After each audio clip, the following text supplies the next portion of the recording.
la team, j'espère que vous vous portez bien. On se retrouve aujourd'hui pour une nouvelle vidéo après les matchs de Ligue des Champions aller de Real Manchester City. Match de fou, j'ai envie de dire des deux côtés en vrai. C'était un bon match. Avant toute chose, on va dire déjà bravo Real Madrid quand même pour avoir gagné la Coupe du Roi parce que j'ai pas fait de vidéo dessus. J'ai pas pu. Et après, j'ai pas eu le temps. Et après, c'était trop tard. C'est soit je la sors dans les jours à venir, soit je la sors pas la vidéo. Donc bravo, bravo, 2-1. On a vu Real Madrid qui a été quand même mis en difficulté par Osasuna qui sont revenus au score une fois. Il y a eu 1-1 et qui ont réussi à s'imposer 2-1 avec un doublé de Rodrigo. Et on va vite parler des grandes lignes du match. On a vu un Real quand même en dessous que ce qu'on aurait pu attendre. Enfin, pour ma part, je les voyais quand même bien plus forts dans une finale. J'aurais pensé qu'ils allaient écraser Osasuna vraiment en termes de score et tout ça sur le terrain. Finalement, non. Il y a eu 2-1 et des énormes problèmes avec Militao défensivement. On l'a vu, Militao défensivement. C'était pas ça depuis quelques matchs. On avait déjà parlé en championnat. On voyait qu'il avait la tête ailleurs. Pareil sur cette finale. Et j'avais dit sur Twitter que s'il donnait la même intensité qu'en Ligue des Champions face à un City, ça allait être très très compliqué. Donc bravo pour la Coupe du Roi. Maintenant, on passe à la Ligue des Champions. Score final 1-1. But de Vinicius. But de fou, on va pas se mentir. Il rentre intérieur, frappe extérieure de la surface, lucarne, magnifique.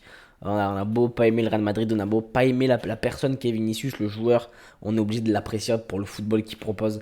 Quand on aime le foot, on aime la technicité. Enfin, moi, perso, en tout cas, je parle pour moi, j'aime les footballeurs qui sont techniques, qui provoquent, qui percutent, qui créent du danger, qui créent la panique dans les joueurs adverses. On le voit, dès que Vinicius avait le ballon, c'était la panique. Contrairement à Rodrigo qui a fait un bon match aussi, mais on sent que ça n'a pas le même impact que Vinicius.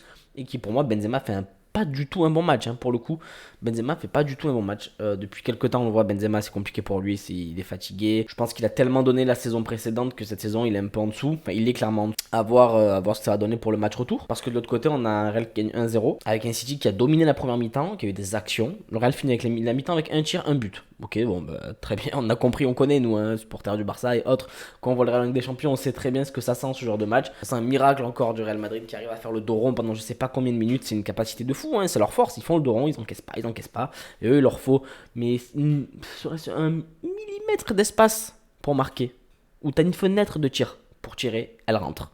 C'est le Real Madrid, c'est comme ça. On avait un meilleur Real en deuxième mi-temps. Je trouve que le Real de la deuxième mi-temps est quand même moins bon que le City de la première mi-temps. City c'était quand même très très fort, mais ils ont raté énormément d'occasions. Rudiger qui a bien muselé Haaland, on l'a vu sur le match. En vrai, après Haaland il a un rôle bâtard dans ces genres de matchs, c'est qu'il a pas beaucoup de bons ballons. Ça va être compliqué pour lui. C'est pas le joueur qui va venir décrocher, c'est pas le joueur qui va être loin de la surface de réparation. Il est censé être là pour tuer l'occasion et il en a pas eu des matchs, il y en a eu une ou deux où Alaba a bien intervenu mais sinon il a bien été muselé par la défense, notamment par Rudiger. On a vu un De Bruyne pas super adroit, j'ai envie de dire, pas super précis avec les passes, avec les centres, mais on a eu un De Bruyne qui t'envoie une patate dans la daronne à Courtois.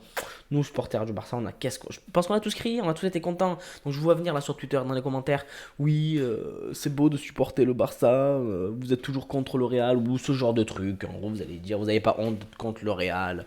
Votre seule victoire, vous, c'est que le Real ne gagne pas la Ligue des Champions. Mais encore heureux qu'on ne veut pas que le Real gagne la Ligue des Champions. Bien sûr, on va pas être content parce que vous gagnez la Ligue des Champions. On vous déteste. On vous aime pas. On ne vous aime pas, le Real Madrid. Voilà. Pas les gens, mais le club, voilà, c'est logique. Supporter des rivalités, supporter du Barça, on n'aime pas le Real. Supporter du Real, on n'aime pas le Barça. On veut voir les deux perdre. Donc, quelle frappe nous a mis Kevin De Bruyne. Passe de Gundogan à retrait, je crois qu'il arrive à première intention. Pouf. Pareil, la fenêtre de tir, angle minime, magnifique, bien placé, puissante. Courtois, il a rien pu faire. Pour le coup, Courtois, il a rien pu faire sur la frappe. Il est pas fautif, il en a sorti une ou deux belles quand même pour toi. Ederson qui en a sorti une ou deux belles également, malgré que voilà, pas que ce soit le meilleur gardien, il en a sorti une ou deux qui étaient quand même assez compliquées, la tête de Benzema et la frappe de Tchouaméni, je crois, il me semble. 1-1 match à Madrid. Donc plutôt un bon résultat, un résultat favorable pour City malgré qu'il y ait eu match nul. Le retour est à Manchester City, dans l'Etihad, chez eux, en Angleterre, avec leur public. On va dire qu'il y a une option avantageuse pour City. Mais on connaît le Real Madrid. On sait de quoi ils sont capables. On sait très bien qu'ils peuvent faire le dos rond. Ils peuvent encaisser un but. Ils peuvent même encaisser deux buts. Il suffit que la machine soit lancée par un 2-1, par un penalty, par un but sur corner, par un but dans le jeu. À 2-1, on sait que le Real sera transformé dans un match comme ça. Et on sait on sait tous, le Real prendra le dessus sur l'adversaire.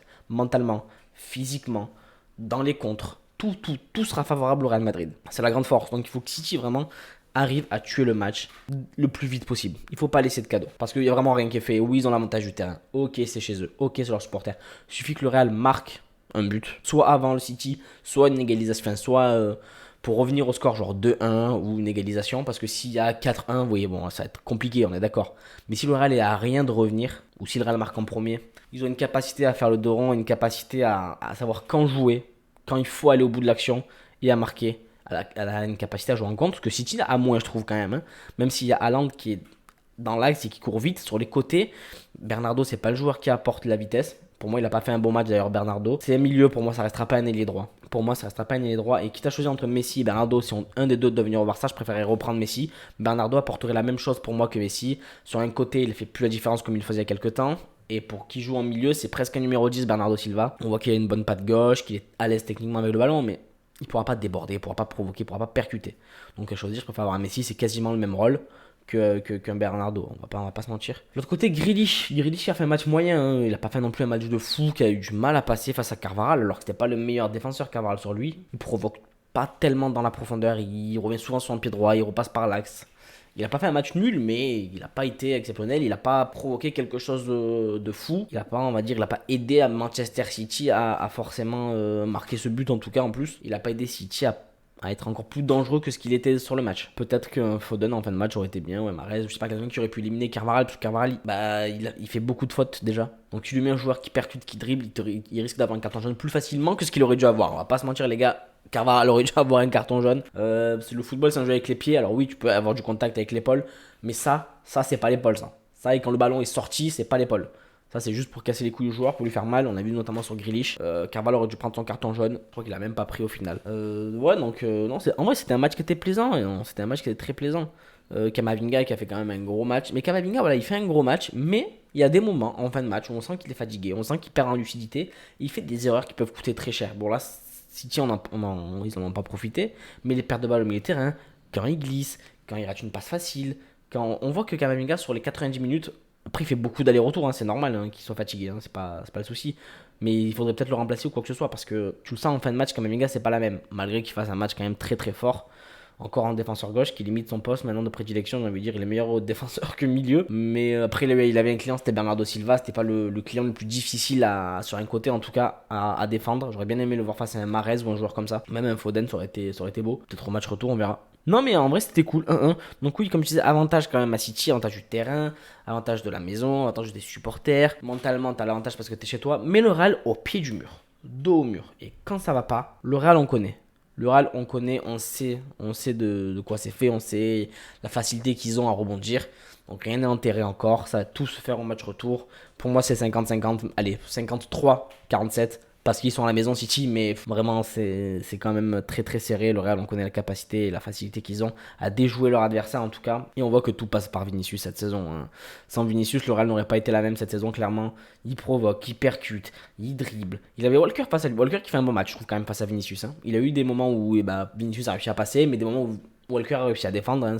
Tu peux pas réussir tout le temps à défendre sur Vinicius, sauf si tu t'appelles Arauro bien évidemment. Donc voilà, on voit que tout passe par Vini cette saison et il est très très fort ce joueur, qu'on l'aime ou pas. Il est très très fort footballistiquement parlant, c'est la réalité. C'est un joueur dont tu as besoin dans une équipe pour aller loin et pour réussir à gagner des titres. Il te faut un joueur qui percute, qui provoque, qui dribble, qui n'a pas peur, comme Dembélé au Barça. Et c'est pour ça que la prochaine vidéo on parlera de Dembélé au Barça, parce qu'il y a beaucoup de choses à dire.